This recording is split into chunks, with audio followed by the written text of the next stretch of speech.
Hello everybody, welcome to Civil Step. So in our lecture series of स्थापना we are discussing the subject of art and culture, जिसमें कि अभी तक 1995 से 2018 तक यूपीएससी प्रीलिम्स में जितने भी क्वेश्चन आए हैं आर्ट एंड कल्चर से उन सभी के बारे में हम डिस्कस करते हैं इस सीरीज़ के अंदर। और आज जो हम टॉपिक शुरू करने जा रहे हैं वो है schools of philosophy. So already हमने इन सारे टॉपिक्स को कवर कर लिया है प्रीवियस लेक्चर्स में। If you haven't seen them then first you should see all those lectures. और आज हम स्कूल ऑफ फिलॉसफी वाला लेक्चर स्टार्ट करने जा रहे हैं, जो कि बहुत ज़्यादा इंपॉर्टेंट टॉपिक है। यूपीएससी में इससे कई सारे क्वेश्चन पूछे गए हैं और साथ में जो मेंस होता है उसमें भी इस पर बेस्ड क्वेश्चंस पूछे जाते हैं। तो स्कूल्स ऑफ फिलॉसफी बहुत इंपॉर्टेंट चैप्टर है। So let's start with this video. But before starting, let me tell you that we have started a current affairs test series. So current affairs, as you know, बहुत ज़्यादा important part है UPSC prelims का। Around 60% तक paper जो है current affairs से आया है 2016 में। तो करंट अफेयर्स बहुत इंपॉर्टेंट है और पिछले पास्ट 1.5 ईयर के करंट अफेयर्स को आप रिवाइज कर पाएंगे इस टेस्ट सीरीज के थ्रू, बिकॉज क्वेश्चन पेपर के साथ साथ we will also provide you detailed explanation. और इस टेस्ट सीरीज में हमारा जो फर्स्ट टेस्ट है वो आपके लिए फ्री होगा। उसमें हमने इन सारी सोर्सेज को कवर किया है और इनके अलावा अगर और भी कोई इंपॉर्टेंट इन्फॉर्मेशन है तो वो भी हमने कवर किया है इस टेस्ट सीरीज के अंदर। And this series have been started from 1st April। And for more details about this test series you can click on the link given in the description box. So now let's start with this video. जैसा कि मैंने आपको बताया schools of philosophy वाला जो topic है वो हम स्टार्ट करने जा रहे हैं। स्कूल्स ऑफ फिलॉसफी जो है वो दो पार्ट्स में डिवाइड हो चुका है। एक है हेट्रोडॉक्स स्कूल और दूसरा है ऑर्थोडॉक्स स्कूल।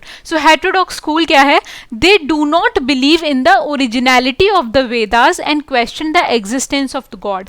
तो जो भी स्कूल्स जो हैं वो वेद जो होते थे वेदास उनमें बिलीव नहीं करते थे। And they also question the existence of God, यानी वो गॉड में भी बिलीव नहीं करते थे।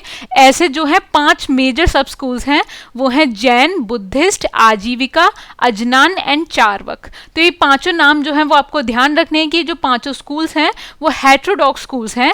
हिंदी में जो है इसको नास्तिक स्कूल के नाम से जाना गया है, यानी वो स्कूल जो गॉड के एग्जिस्टेंस में बिलीव नहीं करता। उसके बाद दूसरे हैं ऑर्थोडॉक्स स्कूल। तो जो स्कूल जो है वेदास में बिलीव करते हैं, वेदास उनके लिए सुप्रीम स्क्रिप्चर्स हैं और वेद के थ्रू ही उनको सैल्वेशन मिलेगा, ऐसा इस स्कूल में माना गया है।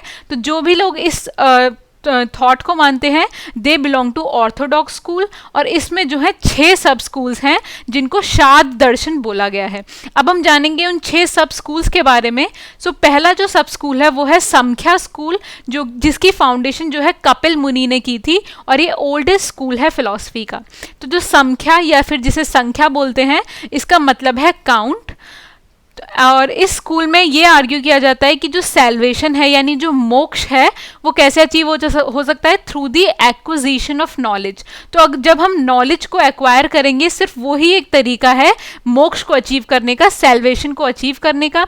और लैक ऑफ नॉलेज जो है वो रूट कॉज है for the misery of man. तो जो कोई भी पर्सन होता है उसके जो दुख का कारण है वो बताया है लैक ऑफ नॉलेज, और नॉलेज के थ्रू ही आप मोक्ष को अचीव कर पाएंगे। तो ये आपको कैसे ध्यान रखना है कि जैसे यहाँ पर काउंट दिया है, संख्या का मतलब है काउंट, हम सभी जानते हैं हिंदी में संख्या मतलब नंबर, डिजिट को बोला जाता है। तो वो हम किस में पढ़ते हैं? हम जब सीखते हैं उसी से ही हमें काउंटिंग आती है। तो इस स्कूल में क्या है? नॉलेज की बात की गई है, यानी काउंट जो है वो एक तरीके की नॉलेज होती है और इस स्कूल में नॉलेज पर सबसे ज़्यादा फोकस किया गया है। इस तरीके से आप इसको थोड़ा ध्यान रख सकते हैं। और ये वाला स्कूल जो है वो डुअलिज्म और जिसे द्वैतवाद बोला जाता है उसमें बिलीव करता है। तो यहाँ पर डुअलिज्म क्या क्या है कि ये बताता है कि जो सोल है यानी जिसे आत्मा बोलते हैं हिंदी में, और जो मैटर है वो जो है 2 सेपरेट एंटाइटीज़ हैं। तो जैसा कि हमने फिलॉसफी में आपने भी पढ़ा होगा बहुत बार कि आत्मा जो होती है और जो ह्यूमंस होते हैं उनकी बॉडी जो होती है उनको 2 सेपरेट एंटाइटीज माना जाता है। और इसीलिए ये वाला जो स्कूल है उसमें रीबर्थ की भी बात की गई है कि जो सोल है दैट नेवर डाइज, लेकिन जो बॉडी है जो मैटर है दैट डाइज। ह्यूमन की बॉडी जो है दैट डाइज लेकिन soul never dies, and soul transfer itself from one body to another. तो रीबर्थ का जो कंसेप्ट है वो संख्या स्कूल में माना गया है और वो किससे डिराइव हुआ है? डुअलिज्म के कंसेप्ट से। एंड ये जो कंसेप्ट है डुअलिज्म का कंसेप्ट, तो संख्या स्कूल की जो पूरी इंफॉर्मेशन है, पूरी जो नॉलेज है वो इसी पर ही बेस्ड है। अब इसमें कहा गया है कि पूरी नॉलेज जो है वो आप 3 कंसेप्ट से एक्वायर कर सकते हैं। सो पहला है प्रत्यक्ष यानी परसेप्शन, यानी आप देखकर जो आपके सामने है उससे आप क्या परसीव कर रहे हैं, उससे आप नॉलेज ले सकते हैं। उसके बाद दूसरा है अनुमान यानी इन्फरेंस, यानी जो आपके साथ आपके सामने डायरेक्टली नहीं है लेकिन फिर भी आप अनुमान लगाकर जो है उससे नॉलेज ले सकते हैं। सपोज इसका एग्जांपल ऐसे हो सकता है कि आपने कहीं पर स्मोक देखा है, धुआं देखा है, तो आप उससे क्या इन्फ्रेंस लगा सकते हैं कि जरूर वहां पर जो है फायर रही है। अगर कहीं आपको धुआं दिखता है तो आप उससे इजीली इन्फर कर सकते हैं कि वहां पर फायर है। तो ये भी एक तरीका है जिससे हम इनडायरेक्टली इंफॉर्मेशन को गेन कर सकते हैं। उसके बाद थर्ड है शब्द यानी हियरिंग, तो सिर्फ देखकर या फिर अनुमान लगाकर नहीं, हम सुनकर भी जो है नॉलेज को गेन कर सकते हैं। और यही 3 तरीके हैं, इसमें 3 कंसेप्ट हैं जिसके थ्रू आप नॉलेज को गेन कर पाएंगे। उसके बाद जो फाइनल फिलॉसफी है संख्या स्कूल में, वो आर्ग्यू करती है कि प्रकृति और पुरुष जो है वो बेसिस ऑफ रियलिटी हैं and they are absolute and independent. तो इसमें 2 कीवर्ड्स हैं हमारे पास, प्रकृति एंड पुरुष। तो इसमें पुरुष क्या है, सो पुरुष is closer to the attribute of a male. और पुरुष से क्या एसोसिएट किया गया है इस फिलॉसफी में, it is associated with the consciousness and can not be changed और ऑल्टर्ड। तो जहां पर भी हमारे पास पुरुष के बारे में आता है तो पुरुष क्या है, कॉन्शियसनेस है और जिसको कि हम चेंज या फिर ऑल्टर नहीं कर सकते। उसके बाद दूसरी चीज है प्रकृति। सो प्रकृति के 3 मेजर एट्रीब्यूट्स हैं, वो हैं थॉट, मूवमेंट एंड ट्रांसफॉर्मेशन। तो पुरुष और प्रकृति बिल्कुल अलग अलग है। पुरुष वो है जिसको चेंज नहीं किया जा सकता और प्रकृति वो है जिसमें मूवमेंट और ट्रांसफॉर्मेशन होती रहती है। So Prakriti is closer to the physiognomy of a women and Purusha is closer to the attributes of a male. ये दोनों चीजें कीवर्ड्स आपको ध्यान रखनी है, बहुत ज्यादा इंपॉर्टेंट हैं। So this was all about संख्या स्कूल। अब हम बढ़ते हैं दूसरे स्कूल ऑफ फिलॉसफी की तरफ, वो है योग। तो योग school literally means the union of 2 major entities. और इसमें यह बताया गया है कि जो ह्यूमन बींग्स हैं उनको सैल्वेशन यानी मोक्ष कैसे अचीव हो सकता है, by combining meditation and physical application of yogic techniques. तो जो योगिक टेक्निक्स हैं उनका फिजिकली भी आप उनको अप्लाई कीजिए और साथ में मेडिटेशन यानी physically for the body and meditation for the mind, इन दोनों को कंबाइन करके ही आपको सैल्वेशन मिल सकता है। और इसमें यह बताया गया है कि this technique lead to the release of पुरुष फ्रॉम द प्रकृति and would eventually lead to salvation. तो जैसा मैंने आपको पहले बताया था संख्या में कि प्रकृति और पुरुष 2 अलग अलग चीजें हैं, लेकिन उसको अलग करना आपके लिए जरूरी है और उसके लिए जो टेक्निक है वो योगिक टेक्निक्स बताई गई हैं under the school of philosophy. और ये जो योगा स्कूल है that has been expounded in the yoga sutra of Patanjali. सो पतंजलि का जो योग सूत्र है उसी के अंदर जो है इसका ओरिजिन माना जाता है and that is attributed tentatively to the 2nd century BC। और जो इसमें फिजिकल एस्पेक्ट होते हैं, यानी जो मैंने बताया था कि फिजिकल एप्लीकेशन रिक्वायर्ड होती है योगिक टेक्निक्स की, तो फिजिकल एस्पेक्ट्स को इसमें आसन्स बोला जाता है। साथ में बहुत सारी ब्रीदिंग एक्सरसाइजेस भी होती हैं अंडर द स्कूल जिनको प्राणायाम बोला जाता है। और इसमें यह भी बताया गया है कि इनके अलावा और भी मीन्स हैं टू अचीव द फ्रीडम और मुक्ति जिसे बोलते हैं, जो कि साइकिल ऑफ रीबर्थ होती है। तो साइकिल ऑफ रीबर्थ से आप किस तरीके से मुक्ति पा सकते हैं, तो उसके बहुत सारे तरीके हैं। फर्स्ट है यम, जिसका मतलब है प्रैक्टिसिंग सेल्फ कंट्रोल। उसके बाद दूसरा है नियम यानी observation of the rules governing one's life. उसके बाद थर्ड है प्रत्याहारा, जिसका मतलब है कोई भी ऑब्जेक्ट को चूज करके। फोर्थ है धारणा, जिसका मतलब है फिक्सिंग द माइंड। फिफ्थ है ध्यान यानी concentrated on the above mentioned chosen object. तो आप कोई भी ऑब्जेक्ट को चूज कर लीजिए, उस पर आप कंसंट्रेट करेंगे, उसको ध्यान बोला गया है। एंड लास्ट है समाधि। इसका मतलब क्या है कि माइंड जो है और जो ऑब्जेक्ट है उसका मर्ज हो जाना, that leads to the final dissolution of the self. तो यानी उसमें जो सेल्फ की हमारे पास आइडेंटिटी होती है वो पूरी डिसॉल्व हो जाती है और जो सैल्वेशन है वो मिल जाता है। तो ये जो यहाँ पर सारे कीवर्ड्स हैं योग से रिलेटेड वो सारे आपको ध्यान रखने हैं, क्योंकि क्वेश्चन में पूछा जा सकता है कि ध्यान का क्या मतलब है या समाधि से क्या इन्फर करती है योग स्कूल में। तो इस तरीके के क्वेश्चन पूछे जा सकते हैं, ये सारी चीज़ें आपको ध्यान रखनी है। अब बढ़ते हैं अपने नेक्स्ट स्कूल की तरफ, वो है न्याय स्कूल। तो जैसा कि इसका नाम है वैसा ही ये जो जिस टेक्निक में वो बिलीव करते हैं वो है लॉजिकल थिंकिंग की।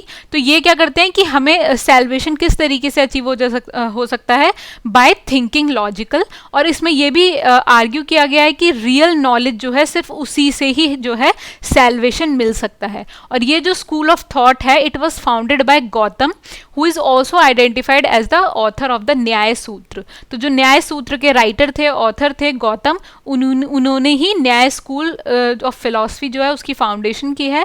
और इसमें बताया गया है कि बहुत सारे लॉजिकल टूल्स हैं जिनके थ्रू हम नॉलेज जो है गेन कर सकते हैं, जैसे इन्फ्रेंस है, हियरिंग है, एनालॉजी है, and a human being could verify the truth of a proposition और स्टेटमेंट। तो इन सारी चीज़ों को यूज़ करके ही एक ह्यूमन बीइंग जो है किसी भी स्टेटमेंट या प्रोपोजिशन जो हमें बताया जाता है उसकी सच्चाई तक पहुंच सकता है। तो आप देख सकते हैं कि जितने भी ऑर्थोडॉक्स स्कूल्स हैं इन सभी में जो है सेल्वेशन की बात की है। तो ये चीज़ जो है वो कॉमन है, ये आपको ध्यान रखनी है। उसके बाद हमारा नेक्स्ट स्कूल है Vaisheshika school. So this school believes in the physicality of the universe and is considered to be the realistic and objective philosophy that governs in the universe. तो ये वाला जो स्कूल है वो यूनिवर्स की फिजिकलिटी में believe करता है और वो ये भी मानते हैं कि एक ऑब्जेक्टिव फिलॉसफी है जिससे पूरे यूनिवर्स जो है चल रहा है। और ये चीज़ आपको ध्यान कैसे रख सकते हैं आप कि वैशेषिका जो है वो विश्व से राइम करती है, मतलब विश्व का इसमें कंसेप्ट दिया गया है। सो इसमें जो स्कूल में बताया गया है वो है फिजिकलिटी ऑफ द यूनिवर्स। तो यूनिवर्स को हम विश्व से जोड़कर देख सकते हैं, तो इस तरीके से आप इसको याद रख सकते हैं। और जो the Kanad who also wrote the basic text governing the Vaisheshika philosophy is often considered the founder of this school. तो स्कूल के फाउंडर कौन थे? द कानड। आपको याद रखना है उनका नाम कानड था। And they argue that everything in the universe was created by the 5 main elements. तो वैशेषिका में 5 मेन एलिमेंट्स बताए हैं जिनसे यूनिवर्स जो है बना हुआ है। वो कौन कौन से हैं? Fire, air, water, earth and ether यानी स्काई। और ये जो सारे मटीरियल्स हैं इनको बोला जाता है द्रव्य, और इन्हीं से ही जो है पूरा यूनिवर्स बना है। तो यूनिवर्स की जो फिजिकलिटी की बात की है वो वैशेषिका स्कूल में की गई है। और ये वाला जो स्कूल है वो साइंटिफिक अप्रोच को फॉलो करता है, इसीलिए इसके अंडर जो है एटॉमिक थ्योरी को भी डेवलप किया गया था, जिसका मतलब है all material objects are made of atoms. तो ये वाला जो कंसेप्ट है वो वैशेषिका स्कूल में दिया गया था। एंड ये वाला जो स्कूल है this is also responsible for the beginning of physics in the Indian subcontinent. तो इंडियन सबकॉन्टिनेंट में फिजिक्स की शुरुआत इसी स्कूल ऑफ फिलॉसफी से की गई थी। On the subject of God, even though they argue for scientific thinking, they still believe in God. ये सबसे ज़्यादा important fact है, क्योंकि जनरली हम ये कंसिडर करते हैं कि if one thing believes in science, then वो God में बिलीव नहीं करते, लेकिन ऐसा नहीं है। वैशेषिका स्कूल जो है साइंटिफिक अप्रोच पर बेस्ड है, but they still believe in God and consider him the guiding principal. उसके बाद हमारा नेक्स्ट स्कूल है मीमांसा स्कूल, जिसको पूर्व मीमांसा भी बोला गया है। ये आपको ध्यान रखना है, अगर क्वेश्चन में पूर्व मीमांसा से क्वेश्चन पूछा जाता है तो वो मीमांसा स्कूल के बारे में पूछा जा रहा है। और मीमांसा का मतलब है art of reasoning, interpretation and application. और ये ही चीज़ें जो है स्कूल के अंदर जो है इनका मेन फोकस है। तो जो भी संहिता और ब्रह्मणा है जो कि वेदास का पोर्शन है, उनके एनालिसिस पर जो फोकस किया गया है वो पूर्व मीमांसा स्कूल में किया गया है। और ये भी मानते हैं कि जो वेदास हैं उनमें ही इटर्नल ट्रुथ लिखा गया है, और अगर कोई भी पर्सन जो है नॉलेज लेना चाहता है तो वो उसको सिर्फ वेदास से ही मिल सकती हैं। और इसमें यह भी बताया गया है कि अगर किसी को रिलीजियस मेरिट चाहिए यानी सैल्वेशन चाहिए, मोक्ष चाहिए, तो वेदास में जो भी ड्यूटीज़ प्रिस्क्राइब की गई हैं उसको वो सारी ड्यूटीज़ फुलफिल करनी है। और कोई क्या काम करता है, अच्छे कर्म करता है या बुरे कर्म करता है, उसी के हिसाब से ही उसको हेवन मिलेगा। तो जो कर्म का कंसेप्ट है, यानी कोई किसी के काम करने से उसका क्या रिजल्ट निकलेगा, तो कर्म का कंसेप्ट जो है वो मीमांसा स्कूल में शामिल किया गया है। और जो टेक्स्ट हैं जो मीमांसा फिलॉसफी को डिस्क्राइब करते हैं वो हैं सूत्रास ऑफ जैमिनी। ये आपको ध्यान रखना है, which were supposedly composed in the 3rd century BC। Alright. And जो इसकी फिलॉसफी को और भी ज़्यादा इसके जो प्रोपोनेंट्स हैं वो हैं सबर स्वामी और कुमारिला भट्ट। तो ये दोनों नाम आपको ध्यान रखने हैं, ये दोनों जो है मीमांसा स्कूल से रिलेटेड हैं। और मेन फिलॉसफी जो है, इसका मेन फोकस जो है इस फिलॉसफी का, वो है ritualistic part of the Vedas, that is to achieve salvation one has to perform the Vedic rituals. Again जैसा कि मैंने आपको बताया कि अगर किसी को सैल्वेशन चाहिए तो उसको वेदास में जो भी उसकी ड्यूटीज लिखी हुई हैं वो सारी परफॉर्म करनी है, उन सारे रिचुअल्स को फॉलो करना है और उसी के अकॉर्डिंग उसको हेवन मिलेगा। तो इस तरीके की जो कर्म वाला कंसेप्ट पर बहुत ज़्यादा फोकस किया गया है, ये चीज़ आपको ध्यान रखनी है। अब बढ़ते हैं अपने नेक्स्ट स्कूल की तरफ, जो है वेदांता स्कूल, जिसको उत्तर मीमांसा बोला गया है। तो आपको ध्यान रखना है, पूर्व मीमांसा इज मीमांसा school and Uttar Mimamsa is Vedanta school. So Vedanta is made of two words Veda and anta, that is the end of the Vedas. तो इस स्कूल में जो है ये इसकी थोड़ी डिफरेंट कैरेक्टरिस्टिक है कि इससे पहले जो भी स्कूल्स थे उन सब में जो है वेदास को माना गया था, लेकिन जो वेदांत स्कूल है उसमें जो है उपनिषद्स को फॉलो किया गया है। उपनिषद की जो फिलॉसफी है उनको एलैबोरेट किया गया है। And the oldest text that form the basis of this philosophy, तो वेदांत स्कूल जो है ओल्डेस्ट किस बुक में मेंशन्ड है, वो है ब्रह्म सूत्र ऑफ बद्रायन, जो कि 2nd सेंचुरी BC में कंपाइल की गई थी। And the philosophy propounded that Brahman is the reality of life and everything else is unreal और माया। तो इसमें जो अनरियल जो वर्ड है उसको माया का नाम दिया गया है, और इसमें यह बताया गया है कि जो ब्रह्म है वो ही एक रियलिटी है लाइफ की, उसके अलावा जो सारी चीज़ें हैं वो सब अनरियल हैं, वो सब माया हैं। अब हमारे पास कीवर्ड यहाँ पर आता है कि ब्रह्म क्या है, तो इसमें जो आत्मा है, जो कॉन्शियसनेस ऑफ सेल्फ है, उसको ही ब्रह्म बोला गया है। एंड दिस आर्ग्यूमेंट इक्वलाइजेस आत्मा एंड ब्रह्म। और अगर किसी पर्सन को सेल्फ की नॉलेज अटेन हो जाती है तो उसको ऑटोमेटिकली जो है ब्रह्म मिल जाता है और उसके थ्रू वो सैल्वेशन को अचीव कर सकता है। यहाँ पे आपको ब्रह्म को भ्रम से कंफ्यूज नहीं करना, भ्रम जो होता है वो कंफ्यूजन होता है, और जो ब्रह्म है यहाँ पर वो है आत्मा, और यानी नॉलेज ऑफ द सेल्फ। और ये वाली जो फिलॉसफी है वो 9th सेंचुरी AD में इवॉल्व हुई थी through the philosophical intervention of Shankaracharya. तो शंकराचार्य जो है वो वेदांत स्कूल से रिलेटेड थे, ये चीज़ आपको ध्यान रखनी है। And he wrote the commentaries on the Upanishads and the Bhagavad Gita, and his changes led to the development of Advaita Vedanta. तो शंकराचार्य की वजह से जो वेदांत डेवलप हुआ था उसका नाम है अद्वैत वेदांत। और अनदर मेजर फिलोसफर जो है इस स्कूल के वो है Ramanujan, who wrote in the 12th century AD। तो इनसे दो नाम हमारे पास यहाँ पर मेंशन्ड है वेदांत स्कूल से related, first is Shankaracharya and second is Ramanujan, दोनों आपको ध्यान रखने हैं। और जो वेदांत थ्योरी है ये भी मीमांसा स्कूल की तरफ क्रेडेंस देती है to the theory of karma, यानी ये भी थ्योरी ऑफ कर्मा में बिलीव करती है, and they also believe in the theory of पुनर्जन्म और rebirth. So guys this was all about the Orthodox school. जितने भी ऑर्थोडॉक्स स्कूल थे यानी जो वेद में बिलीव करते हैं उन पर ये बेस्ड जो सब स्कूल्स थे उनको हमने डिस्कस किया है। अब हम देखेंगे हीट्रोडॉक्स स्कूल्स के बारे में। तो जो स्कूल्स वेदास की अथॉरिटी में बिलीव नहीं करते थे, यानी जो अनऑर्थोडॉक्स सिस्टम है, जो कि नास्तिक सिस्टम है, उन स्कूल्स को हीट्रोडॉक्स स्कूल्स ऑफ इंडियन फिलोसफी माना गया है।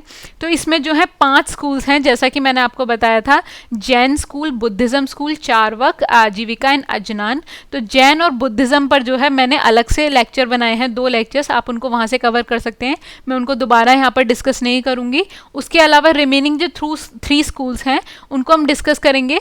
सो फर्स्ट है चारवाक स्कूल या Carvaka school. So it is characterized as a materialistic and aesthetic school of thought. तो जो चारवाक स्कूल है वो मटीरियलिस्टिक स्कूल है, यानी इसमें बताया गया है कि जो भी हमें डायरेक्टली मिलता है सिर्फ वो ही एक तरीका है ट्रुथ को प्रूव करने का। जैसे कि और स्कूल्स के बारे में हमने पढ़ा, उसमें ऐसे बताते हैं कि सिर्फ डायरेक्ट परसेप्शन ही नहीं, हमें इनडायरेक्ट परसेप्शंस को भी देखना चाहिए और उसके अकॉर्डिंग हमें सैल्वेशन पर पहुंचना है। लेकिन चारवाक स्कूल जो है उसमें ये बताया गया है कि जो हमें डायरेक्ट परसीव करते हैं सिर्फ वो ही सबसे ज़्यादा श्योरेस्ट मेथड है to prove the truth of anything. और जैसा कि मैंने बताया कि मटीरियलिस्टिक स्कूल है, मटीरियल चीज़ों पर बिलीव करता है, and it also insist on joyful living. तो ये जो है बहुत ज़्यादा अलग क्वालिटी है स्कूल की, ये चीज़ आपको ध्यान रखनी है। और इसी स्कूल को जो है लोकायत स्कूल के नाम से भी जाना गया है, and its founder was Charvaka, जो कि बृहस्पत्य सूत्र जो हैं उनके ऑथर थे, वो ही इस स्कूल के फाउंडर थे। ये सारी जो फैक्चुअल इंफॉर्मेशन है वो सारी इंपॉर्टेंट है, आपके लिए ध्यान रखनी है। अब बढ़ते हैं अपने नेक्स्ट हीट्रोडॉक्स स्कूल की तरफ, वो है आजीविका। आजीविका। सो आजीविका क्या है, ये these were loosely organize group of wandering ascetics, जिनको श्रामण या सन्यासी भी बोला गया है। जो लूजली ऑर्गेनाइज ग्रुप में घूमते रहते थे इधर से उधर सन्यासी, उनको ही आजीविका स्कूल बोला गया है। और इसकी जो प्रोमिनेंट फिगर्स हैं वो हैं मक्खली गोसाला एंड संजय बेलटपुट्टा। तो जो मक्खली गोसाला हैं वो उनको माना जाता है कि वो ही आजीविका स्कूल के फाउंडर थे। और ये वाला जो एस्केटिक मूवमेंट है that was in the Mahajanapada period in the Indian subcontinent. और जो आजीविकाज हैं वो बिलीव करते हैं कि जो पूरी एंटायर यूनिवर्स है उसके जितने भी अफेयर्स हैं, यानी जितना भी कुछ हो रहा है एंटायर यूनिवर्स में, that were ordered bye a cosmic force called नियति। तो यानी जो भी एंटायर यूनिवर्स में हो रहा है वो रूल या फिर डेस्टिनी के हिसाब से चलता है। यानी जितने भी इवेंट्स हैं एंटायर यूनिवर्स में वो ऑलरेडी डिटरमाइंड है, यानी किसी भी इंडिविजुअल का फेट है वो ऑलरेडी डिटरमाइंड है, या जो भी कुछ हो रहा है वो सब डेस्टिनी के अकॉर्डिंग हो रहा है। As a result of this static and melancholy view of the human condition, the Ajivikas practice austerities rather than pursue any purposeful goal।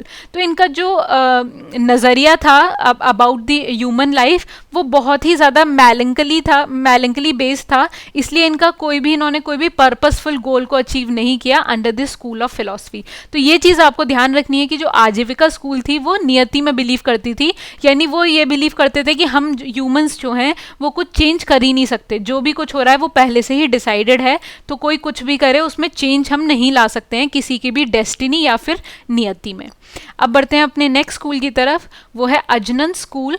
सो ये भी हेटेरोडॉक्स स्कूल का ही एक पार्ट है और इसको श्रामण मूवमेंट के नाम से भी जाना गया है, which was major rival of early Buddhism and Jainism. And they held that it was impossible to obtain knowledge of metaphysical nature or ascertain the truth value of philosophical propositions।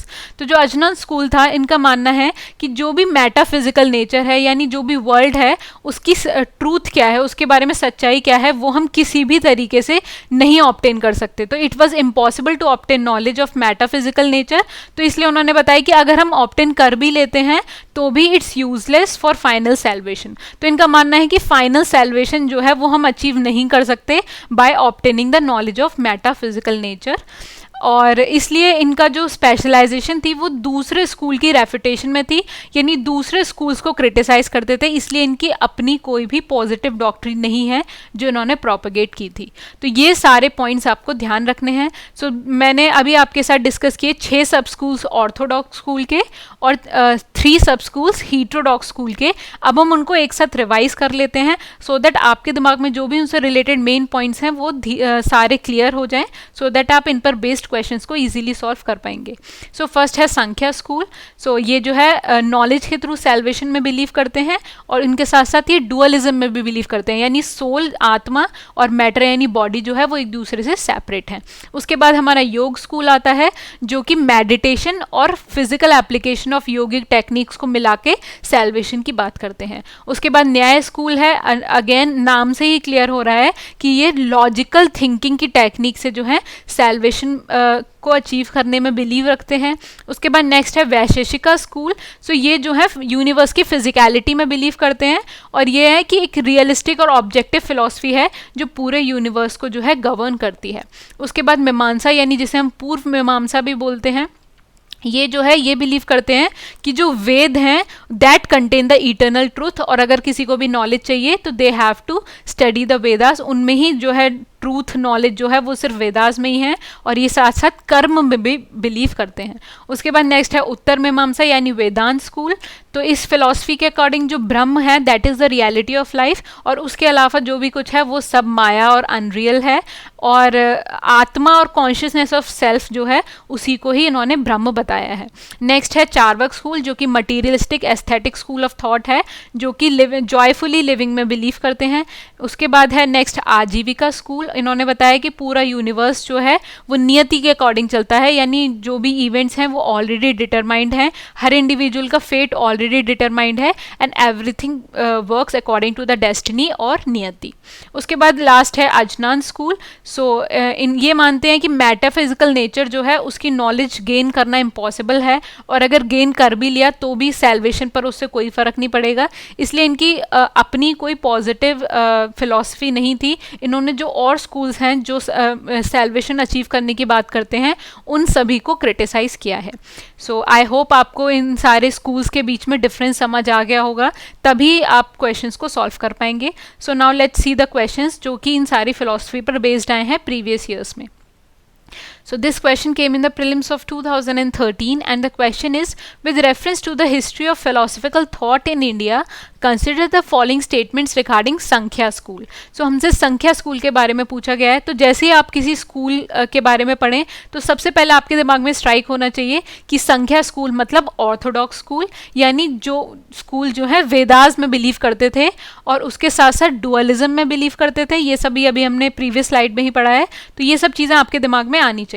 So first है, Samkhya does not accept the theory of rebirth और transmigration of soul. तो जैसा कि मैंने आपको बताया था कि जो संख्या स्कूल है वो दो चीज़ों में डुअलिज्म में बिलीव करता है, यानी सोल और मैटर अलग अलग हैं। तो यानी matter can be destroyed, but जो सोल है वो एक बॉडी से दूसरी बॉडी में ट्रैवल करती रहती है। तो इस तरीके से जो रीबर्थ का कंसेप्ट है वो संख्या स्कूल में एलैबोरेट किया गया है, एम्ब्रेस किया गया है। तो हमारा फर्स्ट स्टेटमेंट है it does not accept that, तो that's why this statement is incorrect here. उसके बाद दूसरा स्टेटमेंट है Samkhya holds that it is the self knowledge that leads to liberation and not any exterior influence और agent. तो again ये वाला हमने संख्या में पढ़ा था कि सिर्फ नॉलेज ही एक तरीका बताया है स्कूल ऑफ फिलॉसफी के अंडर जिसके थ्रू जो है सैल्वेशन यानी लिबरेशन, मोक्ष को अचीव किया जा सकता है। दैट्स वाई जो हमारा सेकंड स्टेटमेंट है वो करेक्ट है। So first is incorrect, second is correct, that's why answer is option B, that is 2 only. Now let's move forward to our next question. So this question came in the prelims of 2014, and the question is, which one of the following pairs does not form part of the 6 systems of Indian philosophy? तो अभी हमने जो है Indian philosophy के बारे में पढ़ा था, उसमें 6 सब स्कूल्स पढ़े थे और हमसे पूछा गया है कि इनमें से कौन सा जो है पेयर वो 6 सिस्टम्स में से नहीं है। सो फर्स्ट है मीमांसा एंड वेदांत। इसके बारे में हमने पढ़ा था, मीमांसा को पूर्व मीमांसा बोलते हैं, वेदांत को उत्तर मीमांसा बोलते हैं, and these both are the part of दो 6 systems of Indian philosophy. So a जो है हमारा आंसर नहीं हो सकता। उसके बाद नेक्स्ट है न्याय एंड वैशेषिका।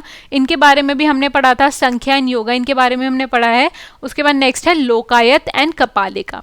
तो जो लोकायत एंड कपालिका है वो 6 सिस्टम्स जो हैं इंडियन फिलॉसफी के उनका पार्ट नहीं है, बिकॉज लोकायत जो है वो स्कूल ऑफ इंडियन फिलॉसफी का पार्ट है, बट वो हीट्रोडॉक्स स्कूल का पार्ट है। तो मैंने आपको बताया था कि जो चार्वक स्कूल है उसको लोकायत स्कूल भी बोला जाता है, लेकिन जो कपालिका है वो एक टाइप की form of Shaivism in India है, तो यानी वो इंडियन फिलॉसफी से बिलोंग नहीं करती। दैट्स वाई सी जो है वो हमारा आंसर है।